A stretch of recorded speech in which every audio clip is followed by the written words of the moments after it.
Om Shanti, how are you? Happy Shivratri. On hearing the term Shivratri, we are reminded of staying awake throughout the night of Shivratri. What's the significance of Shivratri? What does it actually mean? We know Shiv means God Shiva and Ratri means night. This day is also called Shiv Jayanti, which means the birthday of God Shiva. But why are we celebrating this birthday of God Shiva in the night instead of during the day as we do with everybody else? And what is the need for us to stay awake throughout the night? What's the necessity? Because we don't do so with the birthdays of other Hindu deities. So people, as they are not aware of any spiritual reason behind staying awake during Shivratri night, they just come up with some scientific reasons, as they do with all festivals of all religions. They just say that there is something phenomenal happening in Shivratri, that if we stay awake, that we can have the energy move upwards if we sit straight throughout the night of Shivratri. So what is that energy actually? Well, nobody bothers to ask that. That's the main reason they cook up with these ideas as the reason for staying awake in Shivratri. But there is a spiritual reason for that. People usually spend the whole night in the temples of God Shiva offering pujas throughout the night, and they will listen to the sacred stories of God Shiva, and they participate in bhajans, and in some states they will just walk around the temple throughout the night. In order to understand the significance of staying awake in Shivratri, let's just ask this simple question: why should anyone stay awake in any night? He may be a Hindu or Christian or Muslim or even an atheist. Why should he stay awake in any night? But everybody will stay awake if they possess something of high value, say like billions of rupees. If somebody possesses that kind of amount, and if he happens to spend the night in the railway station where it is always crowded, and there is this risk of getting his money being stolen by thieves, obviously he would never sleep. He will stay awake all the night, because nobody is willing to lose that large amount of money over sleep. So that is the main reason they stay awake. Likewise, in Shivratri, if you sleep, you will be at great loss. But what do we possess to lose in the first place, right? So for that, we need to know what this Shivratri actually represents.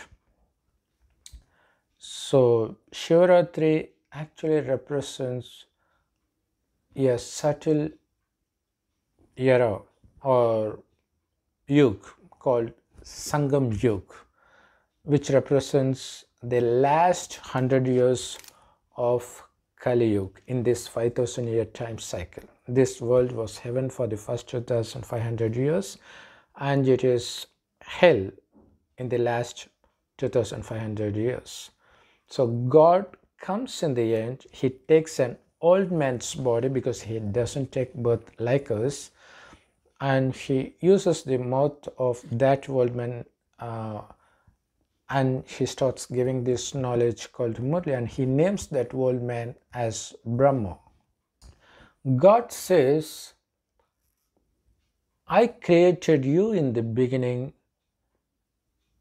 in the perfect world, and I created you with everything,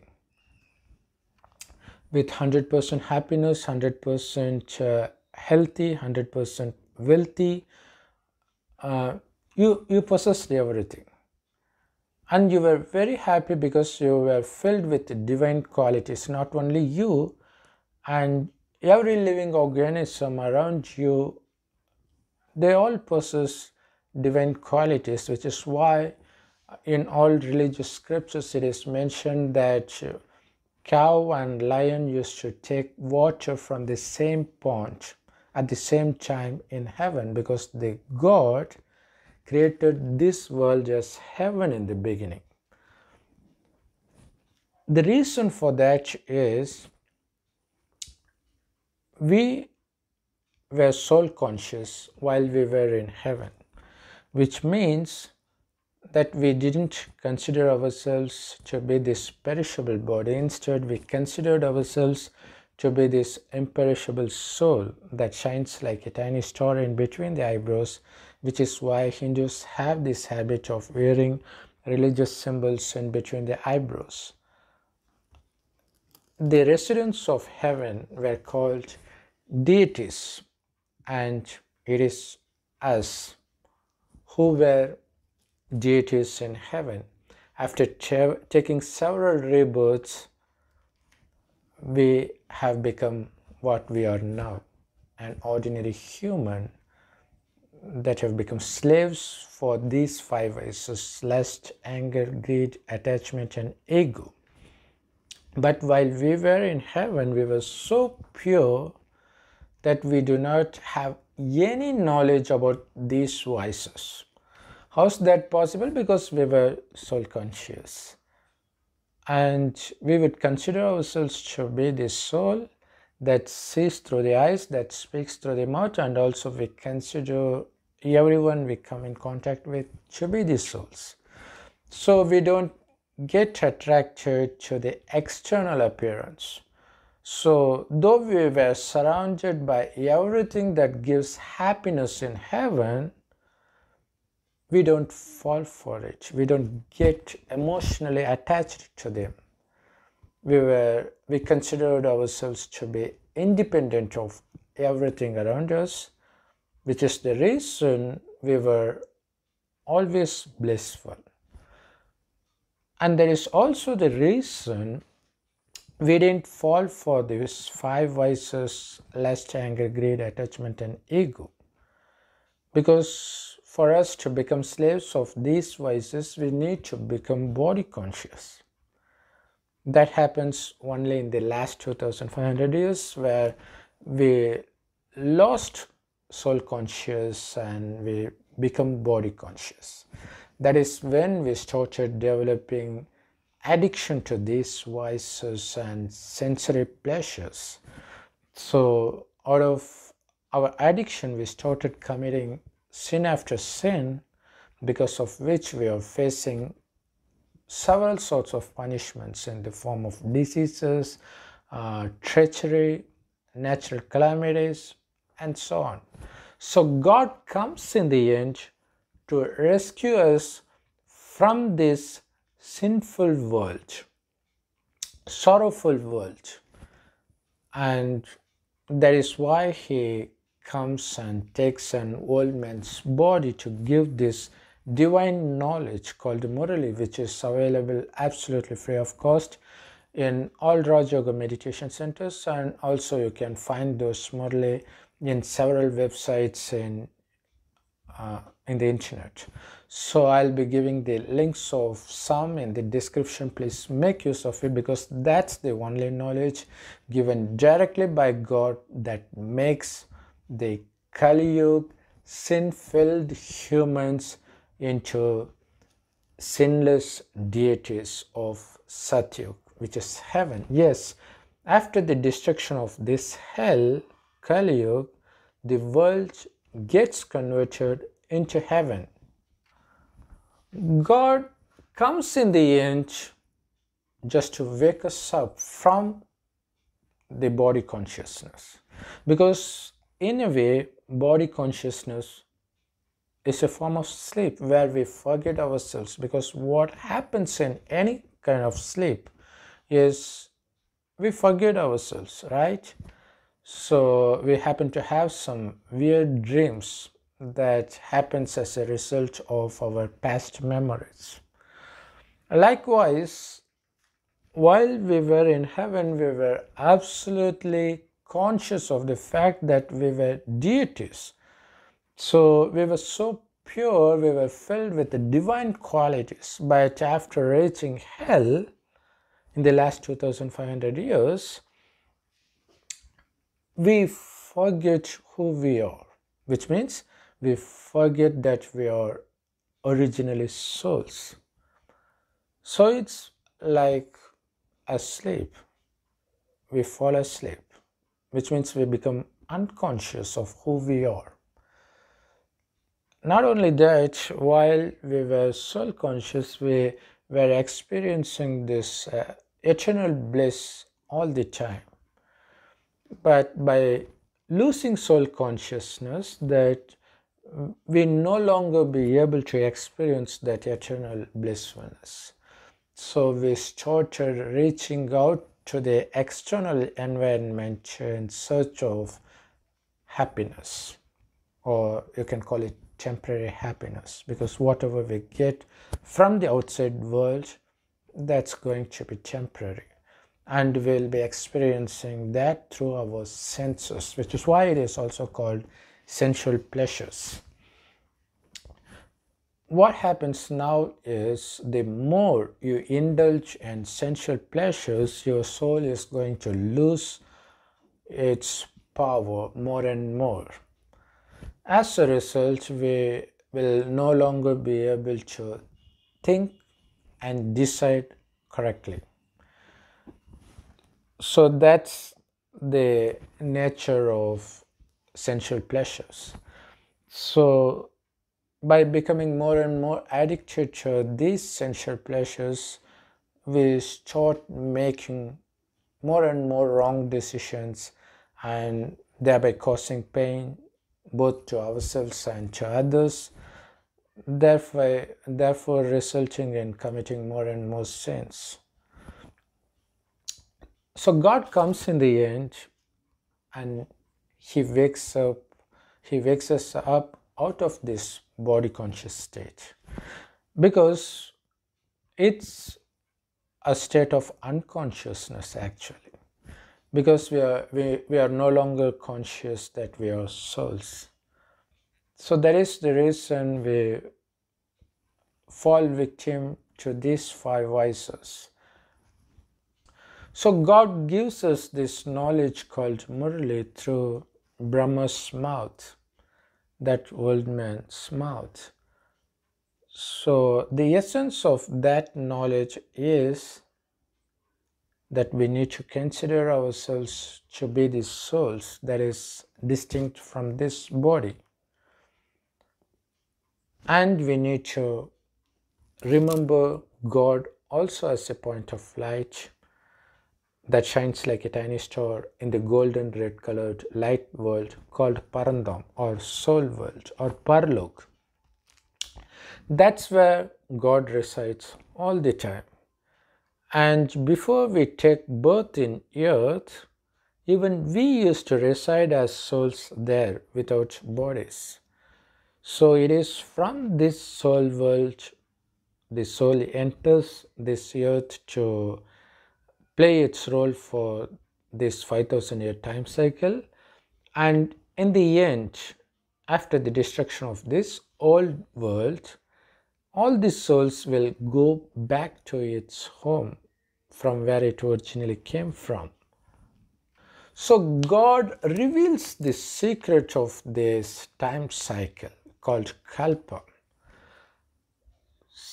So God says, before the destruction of this world, you should take effort to purify yourselves so that you'll be able to take birth in heaven that's going to come again. So how do you purify yourselves? God says, by seeing, listening, and thinking about anything in this world will make you impure, will make your mind corrupt with these vicious thoughts. So you need to protect yourselves from your environment, and you need to see only God through your mind all the time.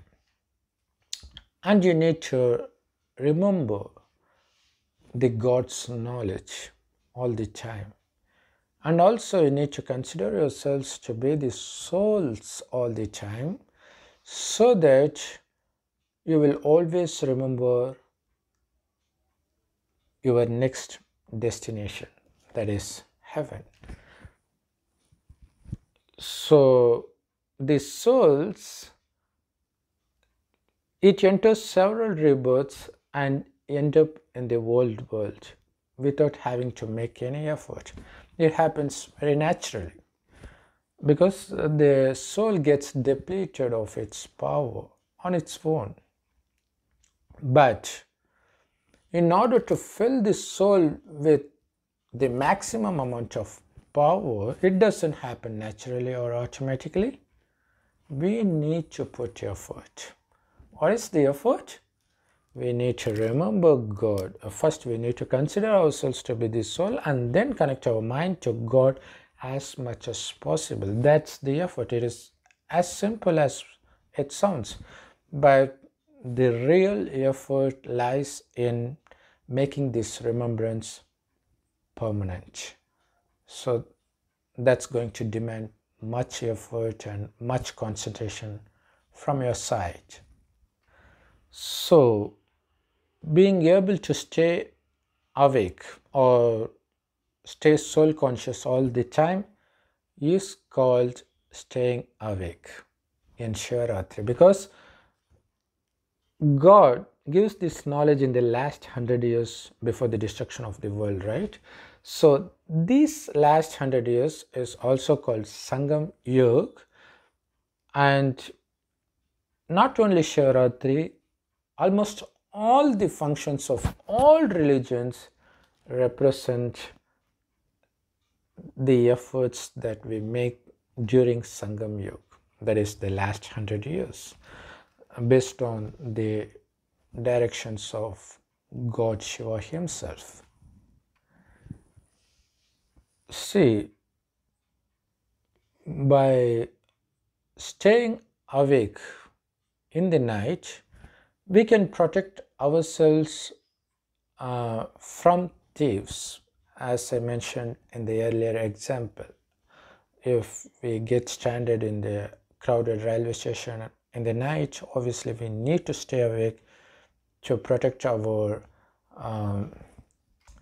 assets from being stolen. Now we don't have anything, we have lost everything. We have lost wealth, health, peace, everything. So what is there to protect now? God says, by staying awake, which means by keeping your third eye open. So what is this third eye? It doesn't represent any physical entity like these two eyes. It represents the eye of knowledge, that we are soul. Soul lies in between the eyebrows, which is why they have mentioned the third eye in between the eyebrows, but there's nothing there. But we are becoming soul conscious, which means we shift our consciousness into the soul in between the eyebrows, which is why they have third eye in between the eyebrows. So that third eye, it stays open for the first 2500 years, which means we stay soul conscious for the first 2500 years, which is why we don't fall into these vices. But in the last 2500 years, which is hell, we fall asleep, which means the third eye gets closed, which means we no longer identify ourselves to be the souls, which is the main reason for all the problems that we face today. So what happens during a normal sleep is we forget ourselves. Likewise, in hell, we forget ourselves, which means we forget that we are souls. So we are in an unconscious state, making more and more wrong decisions, and we end up in facing lots and lots of problems. How do we get out of these problems? The only way out is to wake up and stay awake all the time. Because it is only by becoming body conscious that we end up getting these problems. If we become soul conscious, then we will no longer be bombarded with these problems. That's the main reason God reveals this secret to us. In order to understand this at a deeper level, you can see that while we entered heaven, in our first birth, we were soul conscious, which means our concentration naturally is in between the eyebrows. But in the last 2500 years in hell, we lose this concentration and our concentration goes to the outside world, which means we are no longer able to control our mind to stay right here. That is why we want to derive pleasures through our senses. But what happens with these sensual pleasures is, the more you indulge in sensual pleasures, our soul is going to lose more and more power, and we are going to indulge more and more in sensual pleasures because the soul needs happiness no matter what for it to be active. In heaven, it is 100% active because it is always blissful. But in hell, it no longer stays blissful on its own, so it needs to depend on its environment to have happiness. But it's very difficult to get happiness permanently from the external environment, because once something gives a certain amount of happiness in the first instant, in the second instant, that is not enough for you to derive the same amount of happiness. So we need something more to experience the same kind of happiness. So, which means you have become more and more addicted to those sensual pleasures. So that's when you start getting captivated by the external beauties and anything that's sensually pleasing, like tasty foods, beautiful animals. And you know what? When you become so addicted, those things are going to go away from you. So you can't go after them all the time because you need to work for you to be able to feed yourself. But while in heaven, that's not the case because you are filled with everything. So food will be in ample quantity and will be very rich. So even the buildings that we reside will be made up of golden bricks. So imagine for yourself how rich we would be in heaven.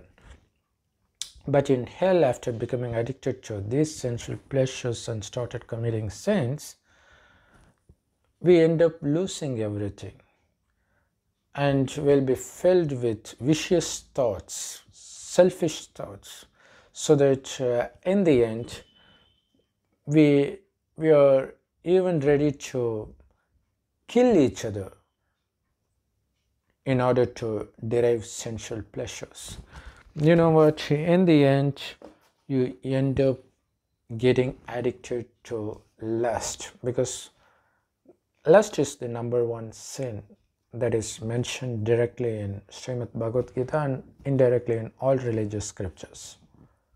Once you get addicted to lustful thoughts, it is almost impossible for you to get out of it. Not only that, that's going to continue birth after birth. So now we are at the end of the world where we are filled with these five vices. So now this mind, wherever it is focusing, so that determines the kind of experience you have at that moment. For example, it is very much possible for you to think about a death of your loved ones that happened a year before and feel very sad now. Likewise, you can imagine the pleasant picnic that you are going to have by the end of this month and derive pleasure out of it. But at present, you have nothing to worry about, you have nothing to be happy about. But by just shifting the attention towards something that happened in the past or something that's going to happen in the future, you experience a different set of feelings. Now, in the end of this world, people have lost almost all their soul power, that they become so addicted to lust that they cannot think of anything else but lust, which means their attention lies right here all the time. No matter what they do, still their concentration is there, at least at a certain level. For example, if you are busy playing with your friends, you may not be aware that you have this attention in the sexual organs. But as soon as you say goodbye to your friends and be alone in your room and start focusing your attention on some books, then you will all of a sudden realize that you have this strong sexual urge that comes out of nowhere. But what happens is, it is there all the time. When your mind is not busy with external things, then what's going on at a certain level in your mind just gets maximum, that it gets your attention. So this is what people consider to be some subtle snake called Kundali sleeping here. And they think by doing some set of breathing exercise or by chanting some mantras, they'll be able to wake this snake so that it reaches the head part, and they will experience some kind of pleasure in your head. But there is nothing spiritual that's not going to make you have any progress spiritually. What it actually represents is your attention is right there naturally, without making any effort. Your mind is always focused there. Now you have to shift your attention to the soul area in between your eyebrows. But our mind has lost its ability. We have lost control over our mind, which is why it is impossible for you to take your mind out of the sexual organs and put your thoughts into something that's productive. So most of us are like that, which is why in any school you visit, you will find majority of students suffer from concentration problems. So now, after getting the knowledge from God himself that we are souls, but still it is impossible for us to concentrate here all the time. That is why God asks us to not only to consider ourselves to be soul, but also to remember God as a tiny star shining in the golden red colored sky. So we need to remember God as much as possible for us to be able to fill the soul with the power to control the mind. So for that, first we need to remember God, and second, we should protect ourselves from the environment. So we should be able to not get attracted to whatever we see, to whatever we hear. So it's a slow process. It doesn't happen overnight. So we need to constantly remember God. We need to constantly remember the knowledge points from Murli, so that we keep our mind busy all the time with the knowledge of God and the remembrance of God. So slowly those thoughts, those vicious thoughts that we've been carrying for several births, that gets wiped out slowly. And by the end, before the destruction of the world, if we manage to purify our soul completely, then you stand a good chance of claiming the first rank, which is the status of Sri Narayan in heaven. You can become one. All you need to do is to be able to concentrate on the fact that you are soul, and to remember God as much as possible. That's the only effort required to become Sri Narayan. But the real problem lies in protect your mind from the external temptations, and also the internal temptations from your past thoughts, from your past memories. So how do you do that? By constantly remembering God, by constantly remembering the knowledge points, by constantly remembering that you were originally the deity in the beginning, that's free of all impurities in the beginning. So it is by falling asleep, by becoming body conscious, that we become addicted to these vices, that in turn depletes us all the energy that is required to retain the wealth, health, blissfulness, everything God gives us in the beginning.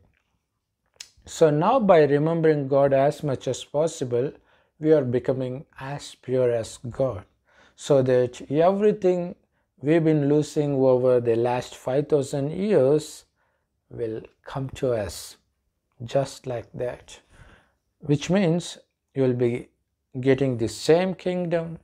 Not only that, you will be getting the same body. For example, if you were Sri Narayan in heaven, now by doing this effort of constant remembrance of God, you will be able to get the same body again, because that's the significance of this 5,000 year time cycle.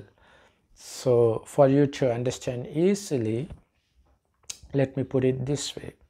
If you are listening to this video now, in this kalpa, in 2022, you will be watching this same video in the next kalpa, in the same year 2022. So it's so accurate. Whatever you see, that keeps repeating kalpa after kalpa without even the slightest change. See, when we go to bed and fall asleep, we forget ourselves completely. And when we wake up in the next morning, immediately we will be back to consciousness. We'll be remembering everything, right? Likewise, when you become soul conscious, then you will realize it's more like that. We were originally Narayan souls, then we fall asleep gradually. We forget that we were Narayan. And now God wakes us up saying that, hey Narayan, wake up. You were Narayan or Sri Lakshmi. Wake up. So by listening to his Murli daily, then we will be slowly realizing that we were originally Narayan, and we will start possessing all the qualities that we originally possessed in the beginning. That's the reason God wakes us up. God makes us into soul conscious. And this is true waking up process by God himself. And this is the truth that only God knows. So he teaches us this truth, which is why he is called the true Guru, which means Sadhguru. He is the only Sadhguru, but these days people, they just name themselves with terms like Sadhguru, Swamiji, Bhagavan, which actually represents none but one God. So now our true Sadhguru, God Shiva himself, teaches us to be soul conscious, to stay awake throughout Sangam Yuga, so that we will become 100% pure and we will be able to claim the full inheritance from God, which is the kingdom of heaven. In Kali Yuga, all people experience temporary happiness by having their attention in this area called Mooladhara. Now, God makes us experience eternal blissfulness by having our concentration constantly in this area in between the eyebrows. So, being able to stay awake or have concentration constantly in between the eyebrows is what we call staying awake in Maha Shivratri. So the reason it is called Ratri or night is we lose our consciousness in hell, which means we forget that we are souls in hell, which means it's more like we are in a sleep state.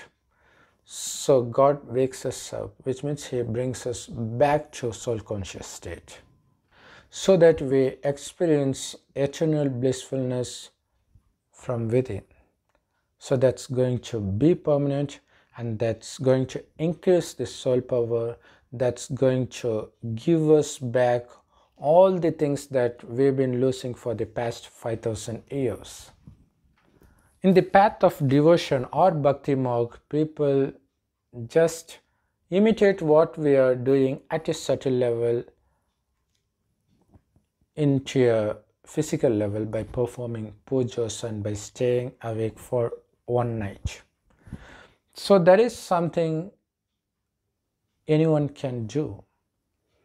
But after the arrival of God, he gives us this knowledge. So in this path of knowledge, it is essential for us to stay awake, which means to stay soul conscious throughout this life. So by staying awake in one night called Shivratri, by performing puja, by performing dances and songs, maybe you will be able to enjoy for that night, but that's not going to progress you spiritually even a little bit. But by being soul conscious throughout this Sangam Yuga,